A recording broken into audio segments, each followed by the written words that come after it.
अब मैं नम्रता कुमारी मैम से आग्रह करूंगी कि वो मंच पर आए और समय की कमी होने के कारण अपने वक्तव्य को 2 मिनट में समाप्त करें।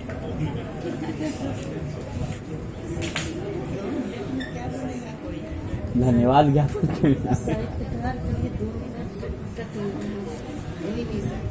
ये हो सकता है नमस्कार।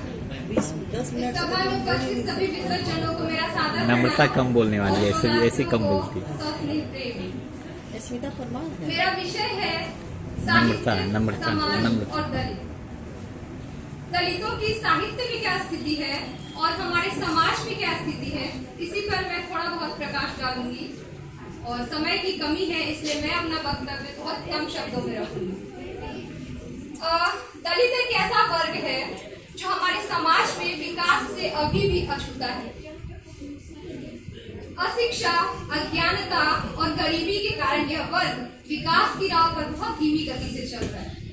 हिंदी साहित्य में मध्यकालीन संत काव्यों में जो जातिगत कट्टरता है, जो जातिगत व्यवस्था है, उस पर तीव्र प्रहार किया गया है। ऐसा इसलिए है क्योंकि भारतीय संस्कृति में जो मध्यकालीन संत हिंदी साहित्य में आए वे अधिकांशतः निम्न जाति के ही थे। दलित साहित्य के मत में दो मत हमारे सामने आते हैं। एक जो वर्ग है वह दलितों की नियति पर रचे साहित्य को दलित साहित्य मानता है, जबकि दूसरा मत दलितों द्वारा लिखे साहित्य को ही दलित साहित्य की संज्ञा देता है। मोहनदास नेमिशराय का कथन है, दलित साहित्य दलितों का ही साहित्य है, क्योंकि उन्होंने जो नारकीय उपेक्षा पूर्ण जीवन भोगा है वह कल्पना की वस्तु नहीं, वह भोगा हुआ यथार्थ है, वह जख्मी लोगों का दस्तावेज है। हिंदी साहित्य में आधुनिक काल में प्रेमचंद के आगमन से दलितों का पदार्पण हुआ।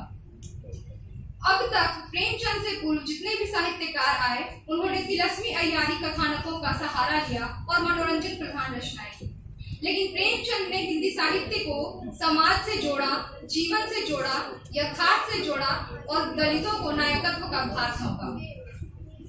एक और जहां अमरकांत दलितों के उद्धार में निरंतर दिखलाई पड़ते हैं, वहीं दूसरी ओर रंगभूमि का सूरदास जो जाति से चमार है वह उस उपन्यास का नायक है। देवी दीन गबन में है जो उदात्त पात्र है और गोदान में सिलिया तथा पंडित माता दीन के माध्यम से प्रेमचंद ने रोटी बेटी का संबंध स्थापित करने का भी प्रयास किया।